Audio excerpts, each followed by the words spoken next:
Keep it going for him. Keep it going for him. That was incredible. That was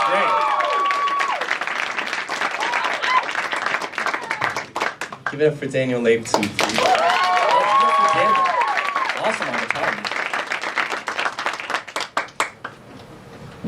I hate to kick you out of your seat. Yeah, get the fuck out of here. You seem like such a nice guy. Oh, no, thanks after that one line, yeah. So we were having a conversation a little earlier. Just out of curiosity, your favorite bread? Wow. Yeah. The hard-hitting questions, I know. Do you ever feel like a lot of anxiety when you're actually going to like a sandwich shop or something and they're like, what type of bread do you want? And you realize like you actually don't know the difference between like sourdough and rye or like that's how I feel. I can relate. I literally just went to Jersey Mike's and he was like, what type of bread? And I was just like, that one looks good. With the one with the stuff, that'll do me good. I would say sourdough, I guess. I don't know. Whereas I'm looking for, is Jason still, is he not? Okay. He's a sourdough guy. Yeah. Here we go. Some sourdough. Let's get it. What are you doing tonight after Sourdough? You want to go get a bagel? We're thinking about all making sandwiches, you know? So, I love that you were saying earlier that this is kind of the end of the chapter for portraits. A lot of the questions are about that, so get ready to relive this whole book. Please. What was it like putting this album together as opposed to prior albums like Somewhere Over My Head or, you know, going back even further? Yeah, well, I think the biggest thing about portraits is, you know, it really to me felt like, I made it for myself. I really needed to do it for me because it happened very organically. I was in college at the time. I had really no plans of going back into music. When I left LA when I was 18, I was so exhausted and I was so just kind of fed up with the industry. And so I was in school and it just kind of started happening very, very naturally. And I really just wanted to make it for myself because I wanted to at least show myself that after all of the BS I had to go through in the industry, that at least I could come back and make a record and make an album I was proud of. And so, wait, what was the question again? How did it come about? That's what it was, right? Yeah. And so it just really happened very naturally. And I remember our main goal when we put it out was we wanted to make a record, we wanted to put it out, and I wanted to do some dates around it. I wanted to tour. Now, I think tonight is going to be our 118th show around portraits. Congratulations. Thank you. So, to be here, thanks. And to be here now, it really does feel surreal today. To just really kind of think about it and think about where I was last year and even the year before, contemplating the decision about whether I was going to go back. 118 shows, that's a large amount of time. Yeah. It's not a little quick trip. Yeah.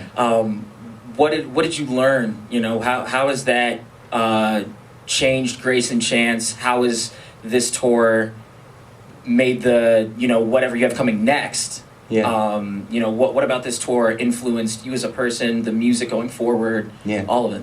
I think when I was going into portraits, I appear and to my friends and I think to people around, I have like a confidence, right?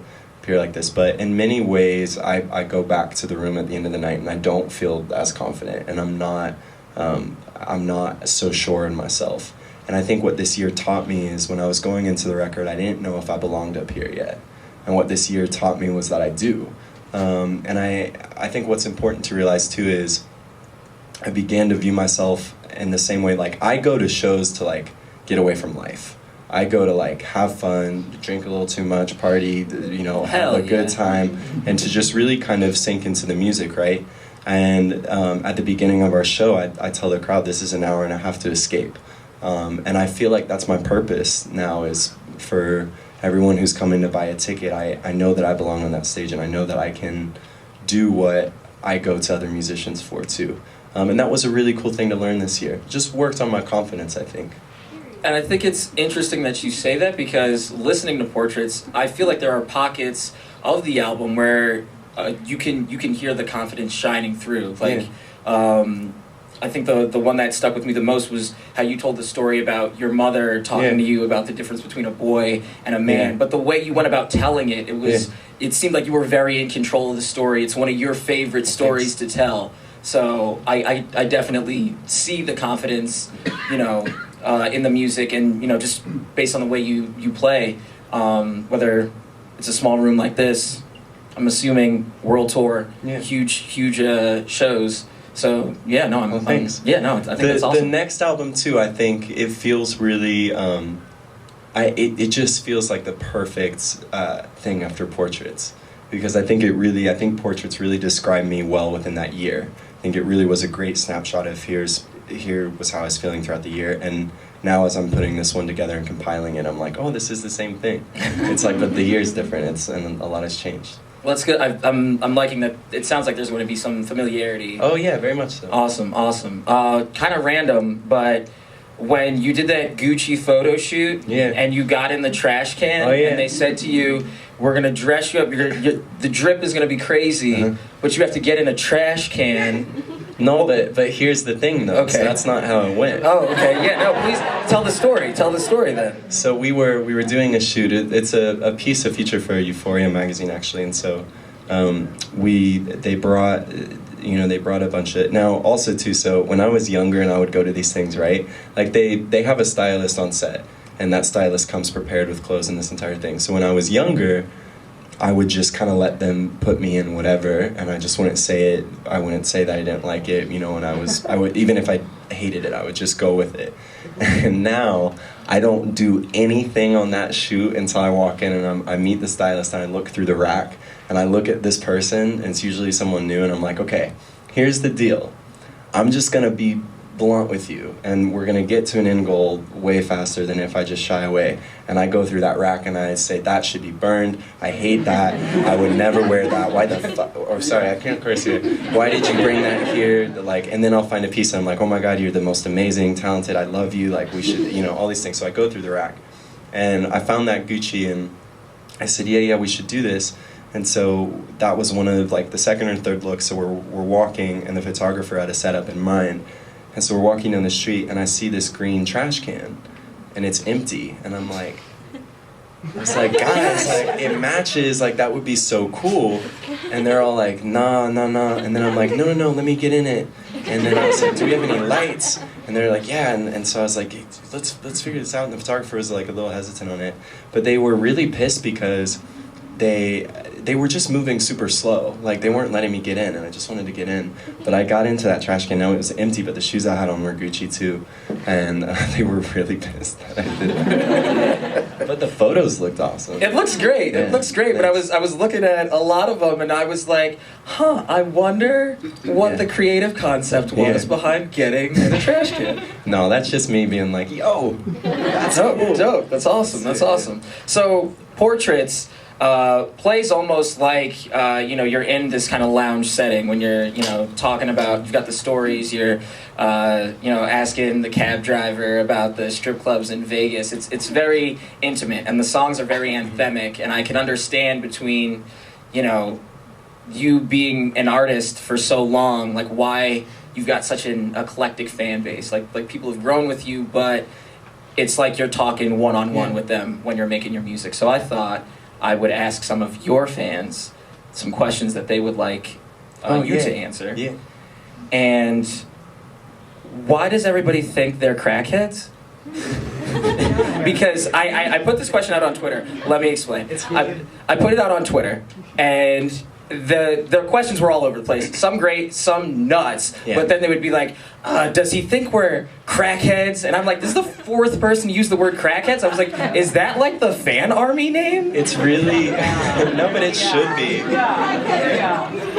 It's really funny because what will happen is, there's a new fan I talk to them too. Yeah. It's funny, so like on certain days, the Twitter and sort of the fan groups and stuff will be like really sarcastic and really crazy and like crackhead energy, right? And then the next day it'll be like, are we going too far? Like, is he okay? Like, we hope he's really not mad at me. And I'll say it here now, like, I keep going.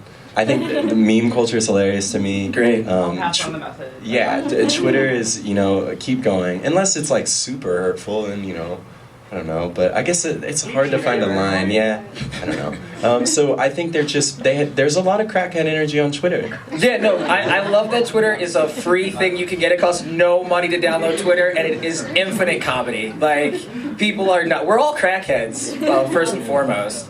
No, we're not all doing crack. You know what I'm saying? I mean, you got that guy in the White House. We can take it, I mean, if you want to take it there, I agree. Clap, clap, clap, clap, clap. Okay, so Crystal wants to know, if you could have dinner with 3 people, dead or alive, who would you choose? Fran Lebowitz would have to be there. Does anybody know who that is? Yeah. Oh, yeah. Who said that? Oh, yeah. You're talking about the nanny? Or not the nanny? No. That's Fran Drescher. That's Fran Drescher. Fran... My mind. She could Crack come energy too. jumped out. Fran Lebowitz would need to be there. And then I would say... Amy Winehouse and Gaga. Okay. That'd be a weird dinner. That'd be very interesting. Yeah. I feel like there'd be like a little bit of competition at a certain point. Yeah. Just between out singing. Yeah. Speaking of Lady Gaga, this whole thing started for you because you went viral for singing Paparazzi. Do you ever just take the time out to sing Paparazzi now? Should we do it now? Yes! Just kidding.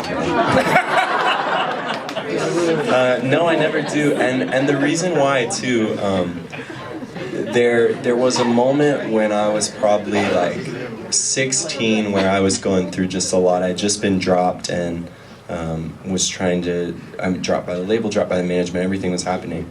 And I was with her, and we were backstage at a show, and she asked me, she said, are you still singing that? And I said, well, sometimes if it's like, where it like requested or whatever. And she said, no, you really stop singing that song. She said, she's like, that moment got you where you are now. And so let that moment live. But you don't need to sing that now. She's like, you need to do your own work, do your own music. So because of that, I think when Gaga tells you something, I think you should just follow it. You have to just do that. Yeah. I'm pretty sure it's like in the gay Bible. So yeah, I don't play it anymore. That's smart. But I'm glad we got that story. Yeah. Because you had them set up. They were like, oh, like they wanted it. Okay, continuing on. This one got a lot of traction for an odd reason. George wants to know, have you ever thought of doing a Grey's Anatomy podcast called Greyson's Grey, or then it got to Greyson's Anatomy, 50 Shades of Greyson, which has nothing to do with Grey's Anatomy, but I think probably 50 Shades of Greyson would be more fun. I don't know what I would talk about like medicine-wise. I think the show, do you watch the show? Oh, okay, so it wouldn't fly. Yeah, it wouldn't fly. Nor have I seen 50 Shades of Grey, so...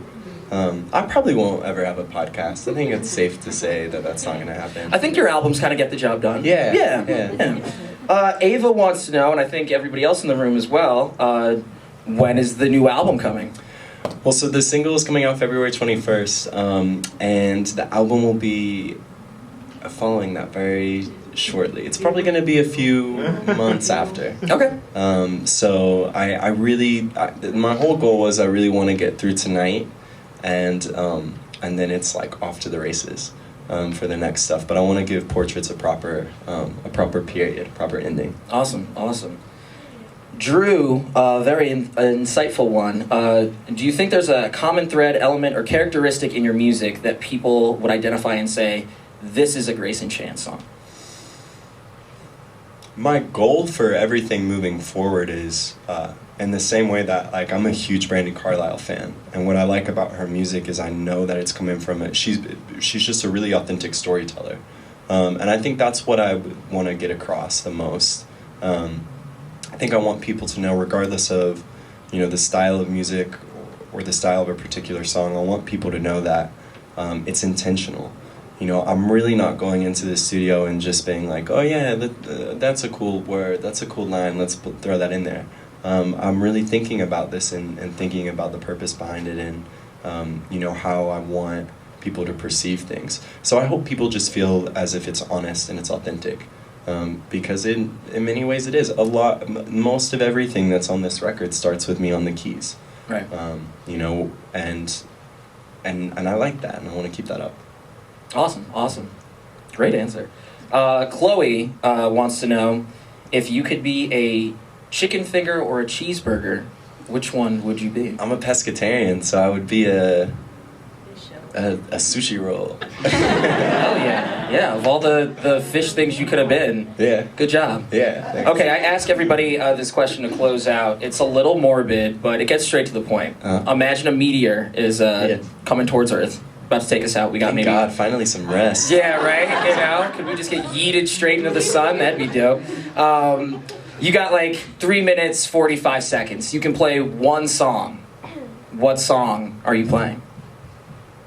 It has to be mine or somebody else's? It can be yours, it can be somebody else's. It's up to you. Oh, alright.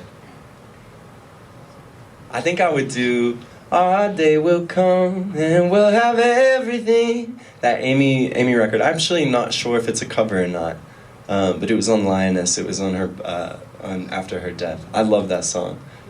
And we'll have everything. We'll share the joy of falling in love can bring. Other words. Yeah, Our Day Will Come. It's a really good song. That's great for, I guess, the setting of that situation as well. Yeah. That's or My Humps by the Black Eyed Peas. Yes. Check it out. Yeah.